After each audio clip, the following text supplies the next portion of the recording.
وەزارەتی خەزانەی ئەمریکا بەشێکی لە سزاکانی سەر سووریا هەڵگرتووە یان بە مانایەکی تر سزاکانی قەیسەری لەسەر سووریا هێور کردوێتەوە سوک کردوێتەوە. ئەڵبەت ئەمە بەو مانایە نییە تەواوی سزاکان هەڵگیرابن. هەر چۆنێک بێ فەرمانڕەوان نوێیەکانی سووریا جەخت دەکەنەوە لەوەی پێویستە ئەو سزایانەی پێشتر و لەسەر وەختی ڕژێمەکەی بەشار ئەسەد سەرۆکی ڕاکردووی سووریادا سەپێنرابوونە سەر وڵاتەکە لا بدرێن و دەرفەتی بژانەوەیەکی ئابووری و دارایی بدرێت بە سووریا. سیروان قەچۆ لە دەنگی ئەمریکا میوانی چاوی واشنگتنە. سیروان زۆر سپاس بۆ ئامادەبوونت. هێورکردنەوەی سزاکانیانی چی؟ gelek spas belên avaya wek dikare bêje niyaz pakiyekê ji aliyê Amerîka ve ji ber ku Amerîka ji destpêka rûxandina rejîma Beşar el-Esed got ku em ê piştgiriyê bidin rêveberiyan û li Şamê bi medesta ku hikûmeteke berfireh û hikûmeteke ku nûneretiya hemû gel û pêkhateyên Sûriyê dike ji ber wilo ev di wê çarçeweyê de belên Amerîkî dibêjin avaya tiştekî demkiye yanî 6 meh tenê 6 meha wê dirêj bike divan 6 مهاده و دو تشتوره کرن و حکومت سوری نشان بده که او دست به قوناغا و گوهز دکه و همو پیکاته هم دخه ناف دامزراندن حکومت نوده او یک یا دو او کو اف هلانینا بشکی جوان سزایان دی ری خوش بکش بو دو تشتان هم جبو به تایبت پدوین سرکی لسوریه مثلا گازه و سوتمنیه و هر و انرژی بگشتی و هر ها در باسکرنا آلیکاریا مرواهی به آستنگی لدورن سرانسری سوریه حکومت امریکی دی بیجه وکو کاربدستن وزارت خزینه جیگوتن دوی دمیده چافدیریا روشا لسوریه بکه اون پروسیسا کن حال سوریه تکرن اگر هاتو و تشتكينو تشيبو وامريكا لغوروي بريار وغافينو بافيج بالين يعني بمعناش او تشاوديري كاستباست كير اما هو كاربو او كتواوي سزا كان هالنجيلان يعني از دبيجم او يك جوان سببايه يا دنجي او بلين حتاكو سزا بتواهيج برغو ام تزانن 10011 حيان هذا هجمارك جلكي مزن بلين جاليه سيره ريفيبريا اوباما ريفيبريا بايدن وهرو هذا ناف ده ريفيبريا ترامب قالك سزا لسر رژیما سوری دانین و دو بشه سزاین هنه کود وی براستیش برگو وان روجا دبیت لسر هي دبیجن مادم حکومت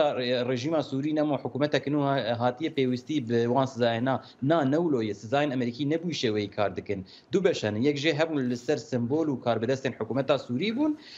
کو وانا نها صدی صد پرانیا وان نما ایدی کاریگرنج برگو او نما دا صلات دارن لی یندن لسر دزگهن دولت سوریه هبون و افانا جبو امریکا بتایبت به مرجکی هاتن دانی نها بتایبت و قوناغا بده اگر اف دزگهن حکومت چه هزن اولکاریه بن چه ارتش بن یعنی لشکر چه جی دزگهندن کو نیم بکار انین جبو پیشل کرنا مافین ولاتین سوری ابایا خالک گرینگه گونها دناو جواکن سوری د نقاش سر و استر تکرین ل براستی جی نبوی حسانیه گاگو ورنگران په پروسس کې دور درېجه جالیه حکومت جیب جیکار و جالیه کنگرسی به به هماهنگی ورکه سیروان هێورکردنەوەی لابردنی سزاکان ئەمە چەندێک کاریگەری دەبێ بەسەر ئەوەی هەیئەی تحریری شام لە لیستی تێرۆریستان دەربێنرێ. ئەکە ئەمریکا چەند گاو بەروەیەکی ئاوێتێنە بەڕاستیم تەف دەزانن کاربەدەستێن ینی دیپلۆماتین وەزارەتە دەربە سەردانا شامێکردن لەگەڵ ئەحمەد شەرع یان محەممەد جۆلانی ڕێبەری هەیە تحریری شام کۆم بوون چەند جڤینێندن پشتی وێل شامێ و دەرڤەی شامێ هاتن کردن ئەمریکا دخوازش حکوومەتا نورە بێژە و ئەم بوەرەنە ام آمادن کو آلیکاریا و بکن لید و هون هندک تشتان پیک ورن هندک مرجن نتنه مرجن امریکی نه مرجن جواکا کوملگا نو دولتی بگشتینه یک جوان پاراستنا مافین کیمنه تمام پاراستنا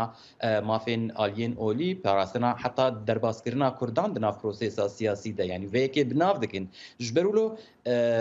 وان وکو دسپیک او 10 مليون دولار وداني بون سرسري احمد الشرع يعني وي شاغل نافي جولاني دهات ناسكرن هلاني دينما كسكي كوجالي امريكا تي خوستن لي هينجي ليستا تورور ده ليستا تورور ده او شي بروسيس كدريج يعني دفي قناغا فغوهز دل امريكا بلكي حكومتا ريفبريا بايدن نخوست فيغافا مزن برچا باوجه بتايبت كو هين نزل لك و ربرايا نو الشامي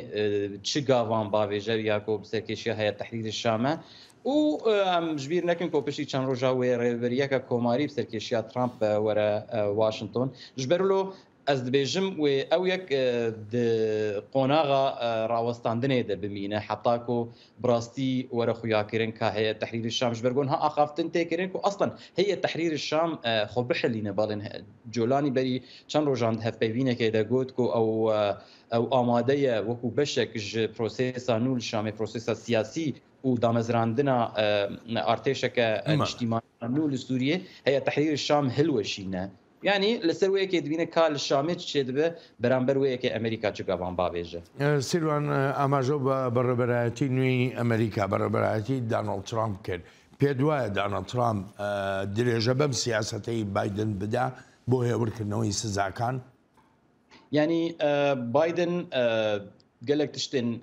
كيرن كو حياة قالك هز بيجن ريج ريفبريانو خوش بكو جريداي دوسيا سوريا بمينه جبرغو ترامب بري دمكتنا ريجيما سوريا قلت كو سوريا نا شر سوريا نا شر مية وامنيزيكي وينا بنافايا هل وصلك بلكي بشتي بيستو وياكي روجا بيستو ياكي مها فيما هي ورا جوهرتين جبركو امريكا دناف ديه هزن امريكي لسوريا ودبلومات امريكي لسر عردينا تشل روجافا يعني جي الباكور روجلات سوريا وتشجين ها دانوستاندن بشامير تيكرن جبر ولو ازنابين براستي بتايبد دمكيتك ولاتن كان دافي جي خوازن امريكا بجداري في بروسيس عربستان السعودي وسريوانتا وهروها اردن واز باوردكم امريكا ناخوازه ببار ببينج او تشتين كل سوريا جبرو اولويتك امريكا هي تشتا بيشينا لم بجبو امريكا او كو سوريا جاركدن نبناوند وقاده تروري كو زيان الاولكاريان اجتماعي امريكا بك او بو امريكا وطني كندا وكتب سكت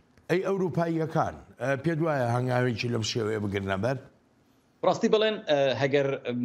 نمونه سوري ميجوي دوان 10 سالين داويده تشتك نشان دابه او كو اوروبي نكارن به امريكا يك هنگاوي واوج يعني تجاره كو سزا وكو نمونه سزا كسر رژيم اسد هات دانين بيشي امريكا او سزا فرض ذكر دور اوروبيان همان شي وبتايبت فرنسا والمانيا وبريطانيا ويكيتي اوروبا بگشتي وكو لا شك جبرلو از باورناكم كو اوروبي تو غافين جدا جين امريكان باويجن اوروبي بلكي لسر عرضه هبونا خو بهستر بكن بلكي الي كاريه مروواهي وبتايبت دواري ابوري ده د چارچويا كو سزا هلانينا سزاين امريكي ريد دوان لسوريا بخبطن جدر فيو از باورناكم كو اوروبي او فيان الجمهور هبه كو تشتكي جدا سياسه امريكا بكن سيروان زور بكورتي ام هرقتني سزايانا دانتيانانا بالروايي حكومتك سوريا نا جبرلو امريكا جوجي ازلال بكو افيك تاني جبو اليكاريا قال سوريا جبو اليكاريا ملت سوريا او يك اليكاريا سوريان بك هلانينا سزان اليكاريا بك سوري هرم قوناغا فغوهز دي ميجوي خوينوده امي اليكار وبن لصدي صدنا داناسينا كان بيناسينا بحكومتها نهاش برغو حكومتك فاكتوريا سيروان زور سپاس دەکەم گەلێک سپاس بەڵێ سپاس ئەلبەتە ئازیزانم سپاسی بێپایانم بۆ ئێوەی خۆشەویستە کە تا ئێستا لەگەڵماندا بوون تا هەفتەی ئایندە چاوێکی نوێی واشنگتن ڕێز و خۆشەویستی ستافی بەرنامە هەروایی خۆشم بەڵێن ساڵح بەسەند بفەرمونون هەر لە خۆشیە جێتان بێڵە